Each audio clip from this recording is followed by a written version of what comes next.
Olá a todos, sejam bem-vindos a esta quinta sessão sobre a Epístola ao Filho do Lobo, a última grande epístola revelada por Bahá'u'lláh. Nesta sessão, nós vamos abordar o conteúdo dos parágrafos 177 a 219.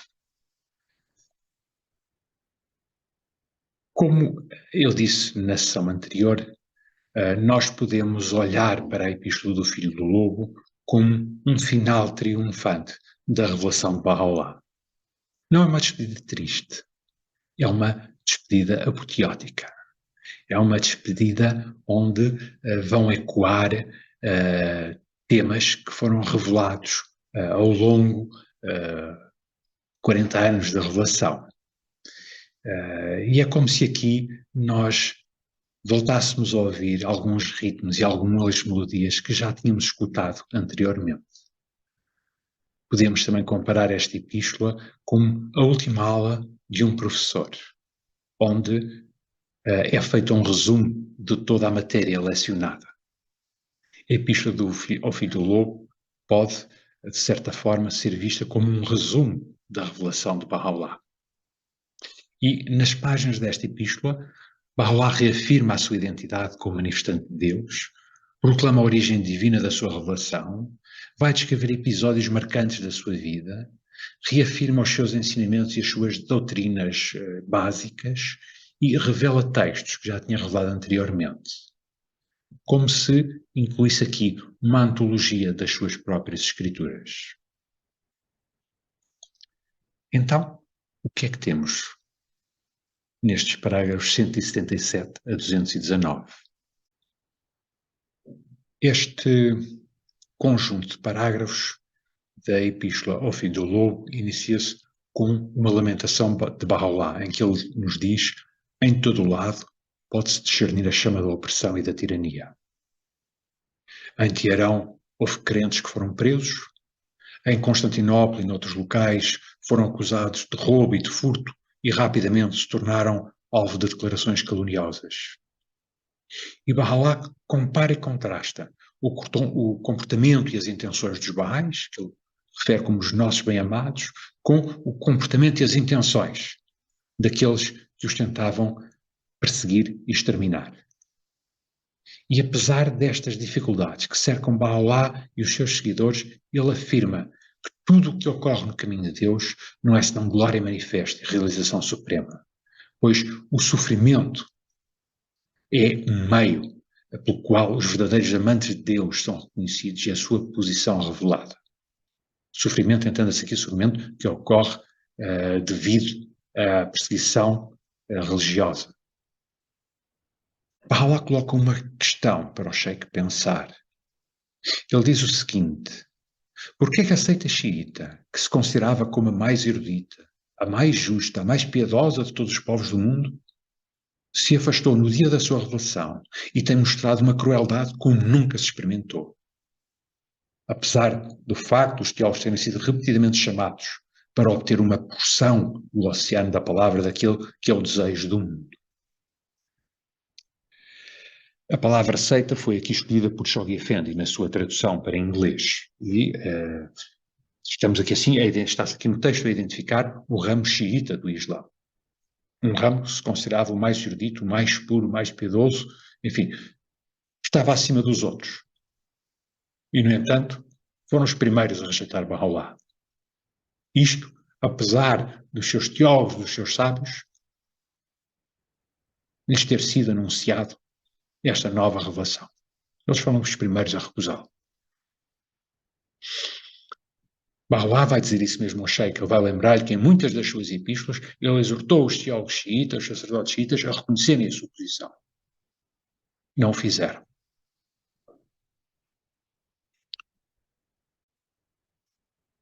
Bahá'u'lláh também adverte o Sheikh e os sacerdotes muçulmanos a não avaliar o livro de Deus com os padrões e as ciências que são correntes entre eles. E proclama que o objetivo de toda a erudição é o reconhecimento daquilo que é o propósito de todo o conhecimento.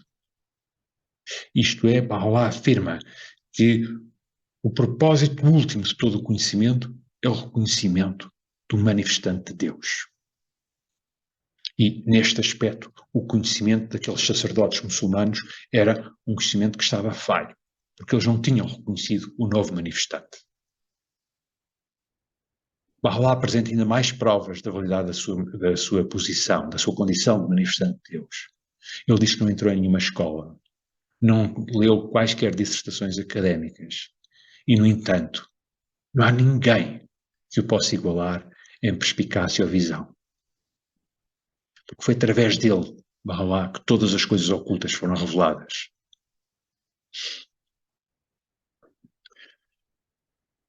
Ou seja, Baha'u'lláh está aqui a dizer que aqueles clérigos muçulmanos estão a trocar o verdadeiro conhecimento das coisas de Deus, o verdadeiro conhecimento divino, por dogmas irracionais.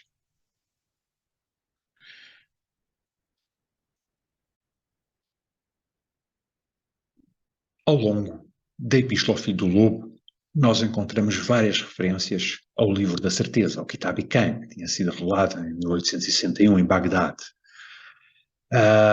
Este livro, Kitab i-Khan, é o segundo mais importante das escrituras bahais.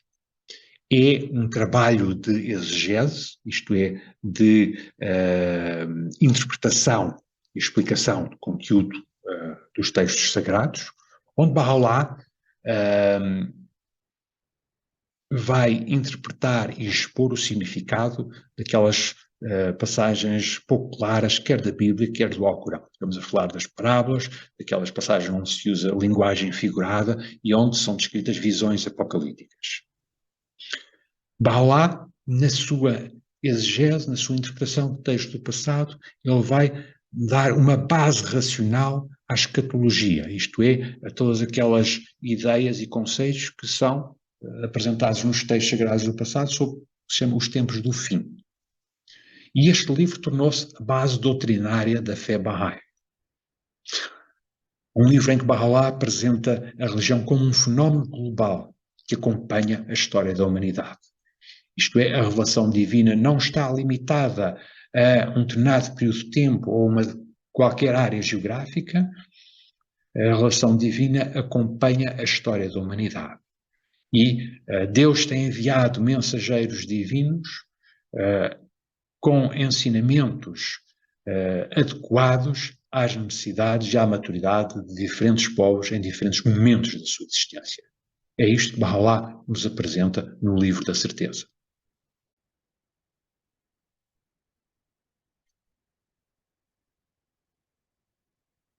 O Livro da Certeza é, portanto, um livro de explicação e de interpretação de livros sagrados do passado. Baha'u'lláh, em resposta aos protestos que se fizeram ouvir contra ele e para dar uma oportunidade às pessoas para o aceitarem, Baha'u'lláh diz que revelou versículos perspícuos, palavras de clareza e de visão penetrante. E nestes versículos que estão cheios de alusões às escrituras do passado, ele indica que há alguns véus que têm impedido as pessoas de reconhecer e se dirigirem para o horizonte da certeza. Véus que são fantasias vagas, são imaginações vãs, são caprichos, são falta de compreensão. Estes versículos que Baha'u'lláh vai referir no parágrafo 192, surgem na forma de diálogo entre as vozes de protesto que questionam o cumprimento dos sinais que se deviam observar no dia de Deus e a voz de Deus, que demonstra como esses sinais realmente foram cumpridos. E é particularmente interessante este parágrafo 192, porque nós temos então um diálogo que de alguma forma vai resumir o conteúdo do livro da certeza, os ensinamentos do livro da certeza. Portanto, um diálogo entre as vozes de protesto e a voz de Deus, onde as vozes de protesto perguntam por sinais que se deviam ter visto e a voz de Deus vai afirmar que esses sinais já se manifestaram. De alguma forma, podemos dizer que este parágrafo 192 é quase um resumo do livro da certeza. Vejamos então como é que se desdobra esse diálogo.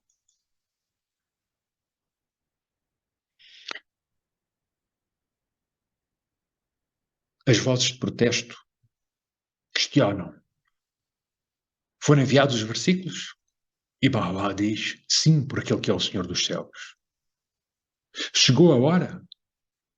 Mais do que isso, ela já passou por aquele que é o revelador dos sinais claros. Ocorreu a catástrofe? Sim, pelo Senhor dos senhores. Veio a ressurreição?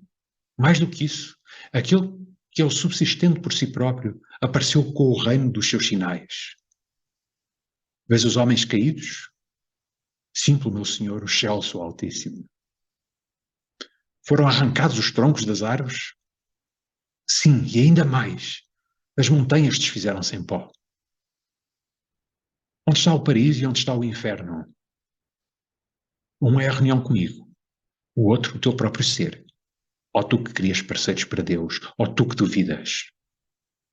E este diálogo continua no parágrafo 192. Não vemos a balança. Certamente, pelo meu Senhor, o Deus de misericórdia, ninguém a pode ver senão os dotados de percepção. Queiram as estrelas?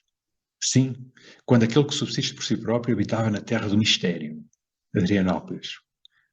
A trombeta já soou? Sim, pelo Rei da Revelação, quando ele ascendeu ao trono do seu nome, o Todo Misericordioso. Quando se romperam os céus? Quando jazias nas sepulturas da desobediência e do erro. Juntaram-se os homens? Sim, pelo meu Senhor, enquanto tu jazias no berço das vãs fantasias. Foi enviado um livro com o poder da verdadeira fé? A verdadeira fé está atônita. Temei, ó homens de coração compreensivo. Fui reunido com outros às cegas? Sim, por aquele que cavalga nas nuvens. E, portanto, nós vamos vendo neste parágrafo 192 perguntas que são alusões às escatologias cristã e islâmica e respostas dadas por Bahá'u'lláh, respostas que já tínhamos encontrado no Livro da Certeza e voltamos a encontrar aqui na Epístola ao Fim do Lobo. Esta interpretação simbólica dos textos das religiões do passado pode ser surpreendente para algumas pessoas. Mas nós temos que compreender o estilo literário dos textos revelados no passado. Eles estão cheios de simbologia e nós temos que perceber essa simbologia. De alguma forma, nós também tivemos que fazer um esforço de interpretação quando na escola aprendíamos sobre os Lusíadas e tínhamos professores que nos explicavam os diferentes símbolos. Por exemplo, nós sabemos que a figura do Adamastor, que surge nos Lusíadas, representa as dificuldades e os obstáculos que os navegadores portugueses enfrentavam nas suas expedições. Sabemos, por exemplo, que a Ilha dos Amores é uma alusão a outras tentações que os marinheiros portugueses tinham. E não faz sentido interpretar os Lusíadas literalmente como se aquele texto fosse a história de Portugal. Não, aquilo é uma descrição em linguagem poética e épica sobre a história de Portugal. Ora, da mesma maneira que nós não interpretamos literalmente os Lusíadas, porque pura e simplesmente não faz sentido, nós também não podemos interpretar literalmente os textos da escatologia cristã ou islâmica. Precisamos de um professor que nos ajude a perceber essas escatologias, tal como precisamos de um professor para perceber os Lusíadas. Ora, esse professor que nos explica hoje em dia qual é o significado das escatologias cristã e islâmica é Bahá'u'lláh. E ele apresenta esse significado, primeiro no Livro da Certeza e depois aqui resumido na Epístola ao Filho do Lobo. Vamos ver com mais detalhe algumas das explicações que Bahá'u'lláh apresenta sobre as objeções e as questões que lhe são colocadas. Por exemplo, quando as vozes de protesto questionam, chegou a hora? E ele responde, mais do que isso, ela já passou. Nós temos aqui uma alusão ao regresso de Cristo e à hora do juízo final. Por exemplo, no Evangelho de São João diz o seguinte, no capítulo 4, mas virá a hora e de facto já chegou, em que os verdadeiros adoradores adorarão o Pai em espírito e em verdade. Porque são esses os adoradores que o Pai procura. E no Alcorão diz: perguntar-te-ão sobre a última hora, para quando está marcada. Responde: em verdade, o conhecimento dela está com o meu Senhor. Ninguém definirá o seu momento, salvo ele. Ora, sobre esta questão da hora do juízo final, Bahá'u'lláh escreveu o seguinte num outro texto: quanto àqueles que não acreditaram nele, estarão na sombra de um fumo negro. Veio-lhes a hora, enquanto eles se divertem. Ficaram presos pelo seu atrevimento e, no entanto, não o sabem.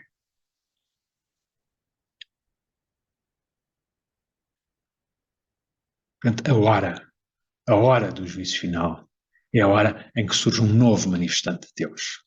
Porque o surgimento de um novo manifestante de Deus é como um teste de fé para o crente de qualquer religião. Isto é, se uma pessoa foi capaz de reconhecer o fundador da sua religião, ele deve ser capaz de reconhecer o fundador de qualquer religião. E esse momento em que se apresenta um novo manifestante, em que uma pessoa está perante o teste de reconhecer um manifestante divino, essa é a hora do juízo final.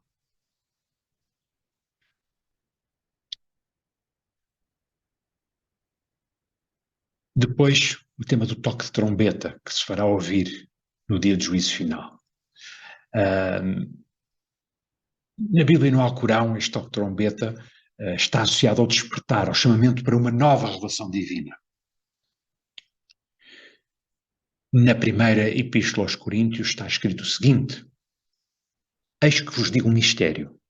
Nem todos dormiremos, mas transformados seremos todos num momento, num abrir e fechar de olhos, ao ressoar da última trombeta.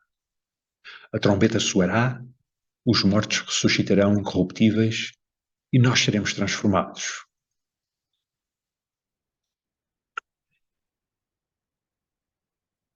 E no Alcorão diz o seguinte: a trombeta soará e todos os que estão nos céus e todos os que estão na terra cairão mortos, exceto aqueles que Deus quis poupar. Depois soará pela segunda vez e ei-los ressuscitados, pasmados. Numa das suas epístolas, Bahá'u'lláh alude à trombeta e diz o seguinte: em verdade fizemos soar a trombeta, que não é senão a minha pena de glória. Pena de glória, entenda-se aqui, a revelação de Bahá'u'lláh. Portanto, o surgimento de uma nova revelação é o toque da trombeta. Portanto, mais uma vez, um conceito escatológico que é racionalizado e interpretado por Bahá'u'lláh. A trombeta é a nova revelação. É a nova revelação que faz despertar pessoas que estão espiritualmente mortas, dando-lhes uma nova vida, dando-lhes um novo entendimento sobre a realidade divina. Esse é o despertar. Essa é a verdadeira ressurreição. Uma outra questão que os opositores de Bahá'u'lláh colocam é: veio a ressurreição? Ora, o tema da ressurreição dos mortos é um tema central, tanto nas escatologias cristã como muçulmana. Na Epístola aos Coríntios está escrito o seguinte: e se não há ressurreição dos mortos, então Cristo não ressuscitou. E se Cristo não ressuscitou, é vã a nossa pregação e vã a nossa fé.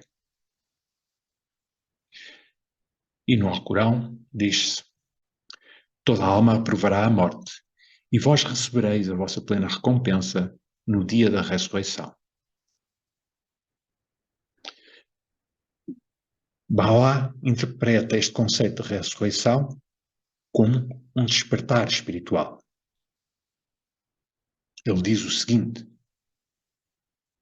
no livro da certeza: foi demonstrado e provado definitivamente, através de evidências claras, que por ressurreição se pretende significar o aparecimento do manifestante de Deus para proclamar a sua causa, e por alcançar a presença divina se pretende significar o alcançar da presença da sua beleza na pessoa do seu manifestante.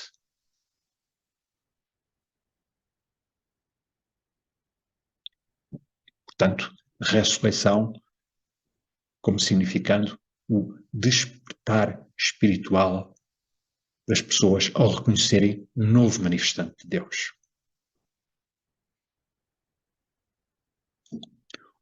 Uma outra questão que se ouve pelas pessoas que se opõem a Bahá'u'lláh: caíram as estrelas? A queda das estrelas é um fenómeno comum às escatologias cristã e muçulmanas. Por exemplo, no livro do Apocalipse está escrito: as estrelas do céu cairão sobre a terra, como a figueira, quando abalada por vento forte, deixa cair os seus figos verdes. E no Alcorão diz: quando o sol se apagar, quando as estrelas caírem, quando as montanhas se desfizerem. Ora, no livro da certeza, Bahá'u'lláh explica o que significam estes conceitos de estrelas que caem, como se descreve nos livros religiosos do passado. Ele diz o seguinte: os termos sol, lua e estrelas significam primeiramente os profetas de Deus, os santos e os seus companheiros, esses luminares, cuja luz do conhecimento ilumina os mundos do visível e do invisível. Isto significa que o cair das estrelas pode ser interpretado como a queda da influência ou o fim da influência das relações do passado. Isto é, as pessoas deixam de se orientar dos ensinamentos espirituais do passado e estão como que perdidas em termos de autoridade espiritual e moral.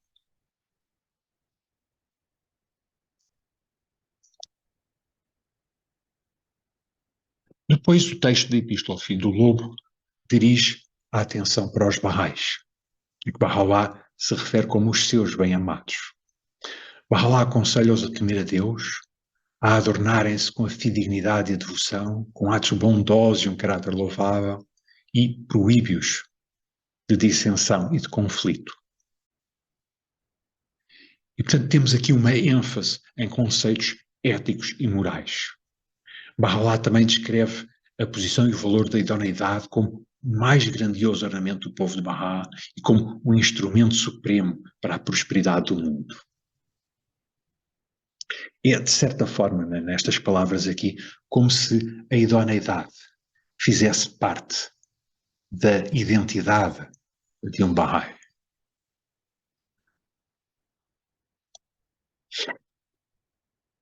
E depois Bahá'u'lláh volta a dirigir-se ao Sheikh e aborda assuntos que podem enaltecer a situação da Pérsia, um tema que ele vai regressar mais tarde.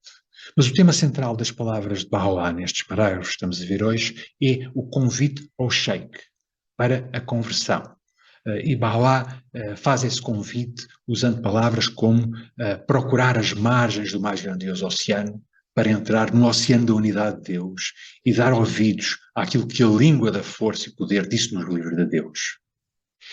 E para dar a conhecer ao Sheikh as coisas que ele, Sheikh, está totalmente inconsciente, Bahá'u'lláh refere vários excertos das escrituras do Bab, excertos do Evangelho, excertos de palavras de Maomé, de profetas do Antigo Testamento, mostrando que todos eles profetizaram e aludiram à vinda de Bahá'u'lláh. E, portanto, nós vemos aqui, nestes parágrafos, mais uma vez, o apelo à conversão do Sheikh. Apelo este que agora é acompanhado por citações de escrituras do passado. Isto porquê? Porque o Sheikh não percebia o verdadeiro significado dessas escrituras. E depois Bahá'u'lláh lembra as palavras de Jesus, profetizando que o prometido revelaria as coisas que estão para vir. E cita as suas próprias escrituras para provar essas afirmações. Depois Bahá'u'lláh assegura à Assembleia dos Sensatos que tudo o que foi anunciado acontecerá palavra por palavra sobre a terra. E a ninguém é deixada a possibilidade de se desviar ou de protestar.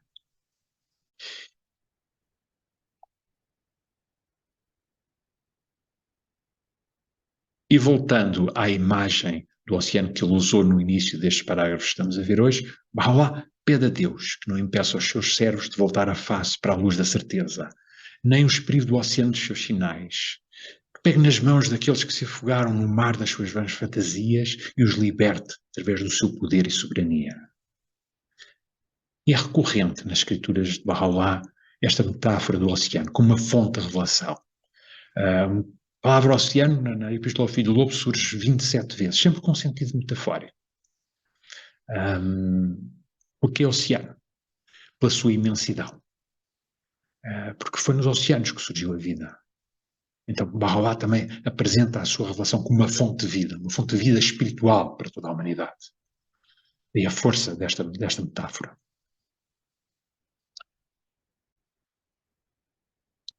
E por fim, uma referência curiosa que se encontra no parágrafo 201, uma referência a uma nova linguagem, uma nova escrita que foram inventadas. Nós não sabemos a que idioma se refere Bahá'u'lláh. O Sr. Adib Taher Zadeh sugere que se trata de uma referência ao Esperanto, que tinha sido inventado 4 anos antes de Bahá'u'lláh revelar esta epístola, mas na verdade nós não sabemos.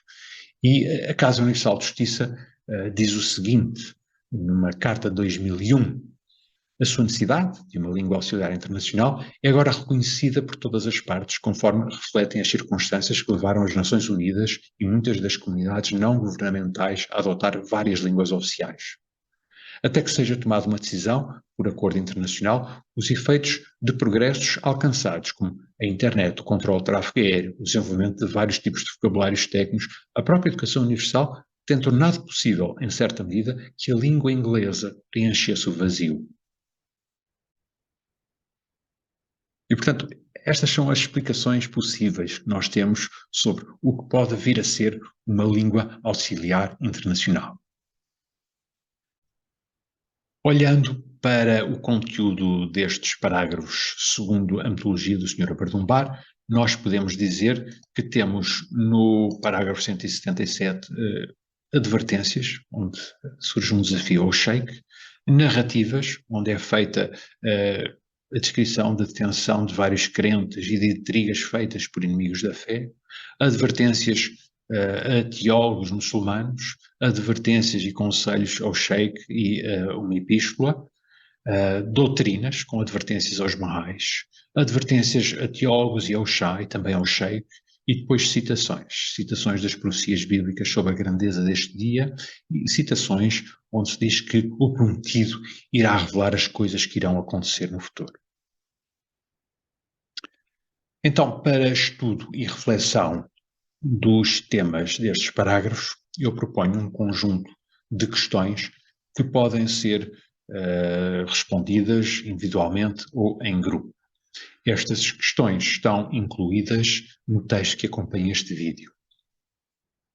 E as questões são estas.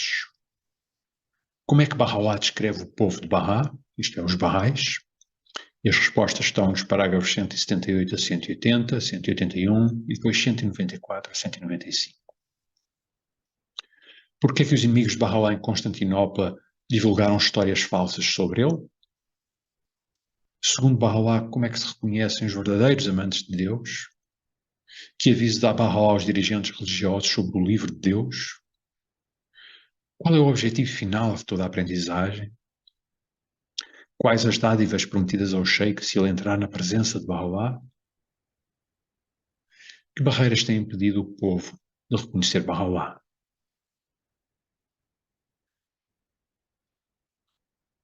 E continua. Qual é a resposta de Bahá'u'lláh para a seguinte questão levantada pelas vozes de protesto? Onde está o paraíso e onde está o inferno? Qual é a fonte principal de todos os atos e virtudes bondosas?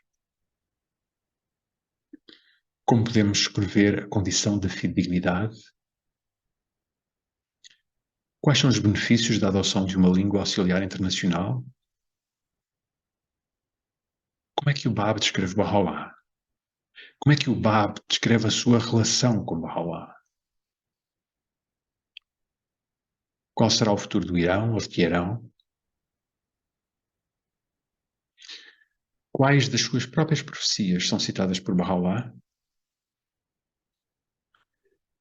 Quais são as consequências da rejeição da verdade por parte da humanidade.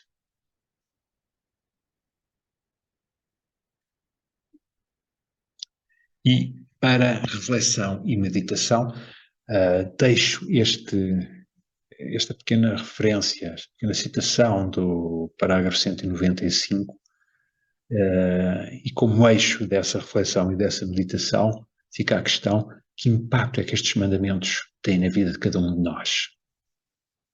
E as palavras de Bahá'u'lláh são as seguintes: diz, ó povo de Deus, embelezai os vossos templos com o adorno da fidedignidade e da piedade.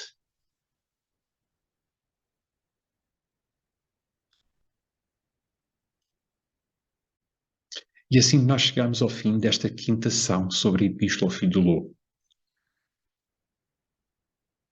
Para estudo e aprofundamento adicionais, eu deixo este conjunto de referências bibliográficas. Obrigado pela vossa atenção.